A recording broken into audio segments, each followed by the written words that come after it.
अभी अमेरिका में यही F-35 जहाज उड़ रहा था, इसमें कोई गड़बड़ी आई जिस वजह से इसका पायलट सीट इजेक्ट करके बाहर निकल गया। कुछ टेक्निकली खराबी आई तो इसका पायलट सीट इजेक्ट करके बाहर निकल गया और जहाज ऑटो पायलट पे उड़ रही थी और वो ऑटो पायलट पे उड़ते गया पता ही नहीं चला, उड़ते हुए चला गया। अब जो पायलट नीचे गिरा बता रहा है कि भाई हमारी जहाज में टेक्निकल प्रॉब्लम थी, हम जहाज छोड़ के इजेक्ट कर गए। तो पूछे जहाजिया कहाँ है? पता नहीं, रडार में चेक कीजिए। कर रहे तरीका उसमें लूनर बर्ग लेंस काम नहीं कर रहा था और तुम जहाजिया छोड़ के कूद गया है। अब हम रडार में उसको कहाँ खोजे, दिखिए नहीं रहा है। देखिए उसका जहाज ही गायब हो गया। Civilian air radar, military radar खोजते रह गए, मिला ही नहीं तो पोस्टर साटना पड़ा, मिसिंग। नाम क्या है जहाज का? F-35B lightning, missing date. इसे उसका आधार कार्ड नंबर इसे लिख के दिया, फोन नंबर दिया है, जिसको जिसको मिले उसको फोन करना है। तो इतनी एडवांस टेक्नोलॉजी आ गई है आजकल जो काम करती है। हालांकि ये जहाज गायब होने का सिलसिला पहला नहीं है। एक बहुत ही दिलचस्प रूस का जहाज गायब हुआ था, उसका पायलट छोड़ के उड़ गया था उस जहाज को, और वो जहाज 900 किलोमीटर उड़ा था बिना पायलट का। 900 किलोमीटर बिना पायलट का उड़ रहा था।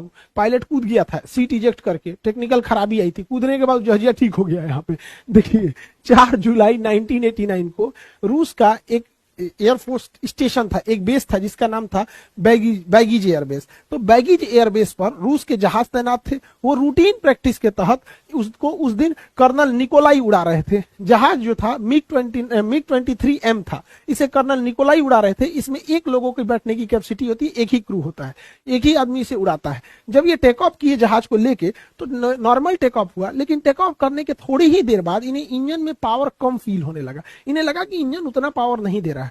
तो लड़ाकू जहाजों में क्या होता है, एक अलग सिस्टम होता है जिसे कहते हैं आफ्टर बर्नर। इनके पास एक और ऑप्शन होता है कि एक्स्ट्रा फ्यूल जलाकर आफ्टर बर्नर सिस्टम ये स्टार्ट किया जाता है। इसके इंजन 2 चरणों में होता है, एक बिफोर बर्नर होता है जो नॉर्मल होता है, एक होता है आफ्टर बर्नर।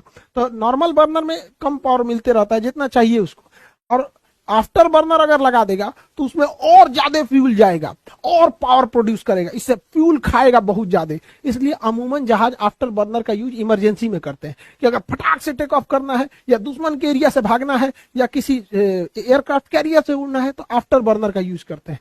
तो जब इसके इंजन ने काम कम किया तो कर्नल निकोलाई ने कहा कि हम आफ्टर बर्नर स्टार्ट करते हैं कि थोड़ा और पावर मिलेगा। तो आफ्टर बर्नर स्टार्ट किए तो आफ्टर बर्नर भी स्टार्ट नहीं हो रहा था। अब क्या करें, अब इनका जहाज लगातार नीचे गिर रहा था। अब एक ज्यादा हाइट रहती है तो पायलट को भी दिक्कत नहीं होता है, लेकिन इनकी हाइट महज 500 फीट बच गई। तो कहें कि अब भाड़ में गया आफ्टर बर्नर, अब भाड़ में गया इंजन, 500 फीट बचले हैं, सीट इजेक्ट करके कूद जाते हैं। तो इन्होंने सीट इजेक्ट करके कूद गया। सीट इजेक्शन सीट काफी महंगे आते हैं। इसके नीचे 2 रॉकेट होता है, ये रॉकेट इनको ढकेलता है और इसके ऊपर देखिएगा यहाँ हुक रहते हैं सब। ये क्या करता है, जहाज के ऊपर की कैनोपी के तोड़ के निकल जाता है। तो ये हुक हमेशा सर से हाइट में ज्यादा रहना चाहिए।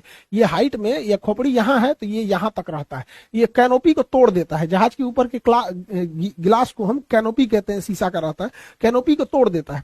और ये जानबूझ के बहुत तेज प्रेशर मारता है कि ये पायलट और खराब जहाज में ज्यादा डिस्टेंस मेंटेन किया जा सके।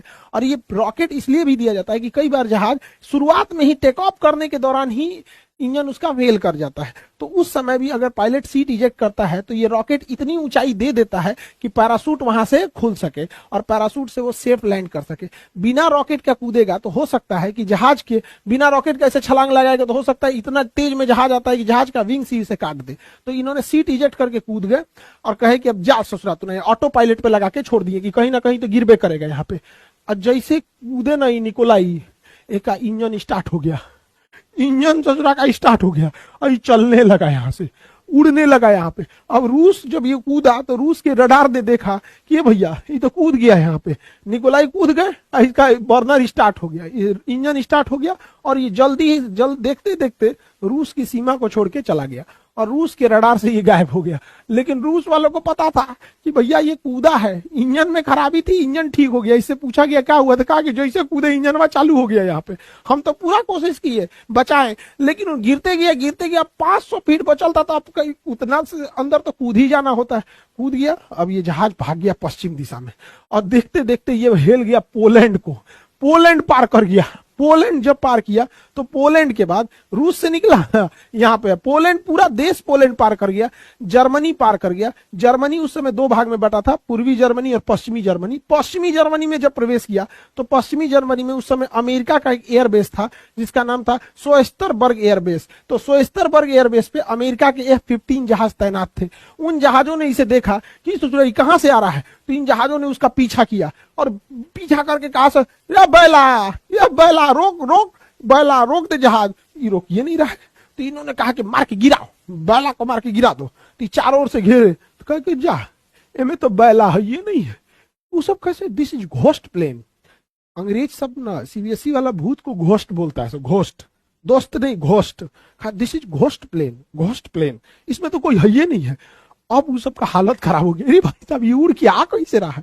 अब सोचिए ये 1989 की बात है ना, 1 1989 की बात है। आज से लगभग 40 साल हो गया, लगभग 40-42 साल। उस समय ड्रोन का कोई टेक्नोलॉजी नहीं था, पायलट ही जहाज को उड़ाता था। अब देखते देखते ये जर्मनी भी पार करके नीदरलैंड में घुस गया, और जब नीदरलैंड में, जर्मनी पार करके नीदरलैंड में गया तो नीदरलैंड वाले में भी जहाज दौड़ा दिए सब। रे बकलोलवा इधर कहां, इहो देख के डरा के, इसमें कोई नहीं है, no one in the cockpit, who is flying the plane. अंग्रेजी बोलता है सब, ये सब, ये भगवान, oh my god, oh my god, god help us from this ghost plane. ये सब डरा गया सब यहाँ पे। तब तक ये जहाज जो है ना नीदरलैंड में घुसा, नीदरलैंड को पार करके अब बेल्जियम की ओर मुड़ गया। अब जब ये बेल्जियम की ओर मुड़ा तो जर्मनी वाला से बाद नीदरलैंड गया बेल्जियम में, बेल्जियम की एयरफोर्स इसको दौड़ाई, बकलवा इधर कहां घुस गया, वो भी देखी कि इसमें भी कोई नहीं है। तो बेल्जियम वाला कहा कि इसको कहां तक दौड़ाया जाए, दौड़ा दौड़ा देखते हैं कहां तक जाना है। बेल्जियम की सीमा को भी पार कर गया। अब फ्रांस डर गया और ये सोच रहा मेरे पास आ रहा है, तो फ्रांस भी रेडी हो गया इस बैला को मारने के लिए यहाँ पे। तो बेल्जियम और फ्रांस के पास ये जहाज का फ्यूल खत्म हो गया। यहां से यहां तक 900 किलोमीटर का डिस्टेंस तय करने के बाद बेल्जियम नामक देश में, बेल्जियम लगभग पार करने ही वाला था, बस बेल्जियम 10 किलोमीटर के बाद बेल्जियम पार हो जाता, यानी महज ये 1 मिनट और उड़ जाता ना, मतलब 30-40 सेकेंड और उड़ जाता तो 10 किलोमीटर पार कर जाता है यहाँ पे। लेकिन फ्रांस से 10 किलोमीटर दूर, अर्थात बेल्जियम में 10 किलोमीटर अंदर इसका फ्यूल खत्म हो गया, और यह फ्यूल खत्म होने के बाद बेल्जियम में ही गिर गया, और बेल्जियम की एयरफोर्स इसको बेल्जियम के घर पे गिरा, जहां एक व्यक्ति की मृत्यु हो गई। बस एक व्यक्ति की मृत्यु हुई थी। लेकिन इसमें रूस को बता देना चाहिए, रूस ने गलती किया। उस समय फ्रांस की भी एयरफोर्स रेडी थी, कोल्ड वार का समय चल रहा था। कोल्ड वार में ना दोनों देश एक दूसरे को देखना नहीं चाहते थे। रूस के समर्थक वाले देश सोवियत संघ के कहलाते थे, और अमेरिका के समर्थक वाले देश, ये दोनों आपस में लड़ाई करते रहते, गुटबाजी में बढ़ गई थी दुनिया।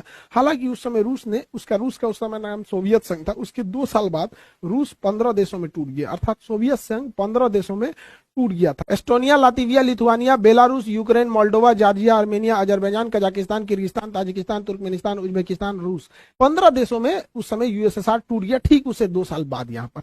तो ये कई ऐसी घटनाएं होती हैं जो टेक्निकल फेलियर के कारण होती है। अब ऐसे ही मिसफायर भारत से ब्रह्मोस भी हुआ था यहाँ पर।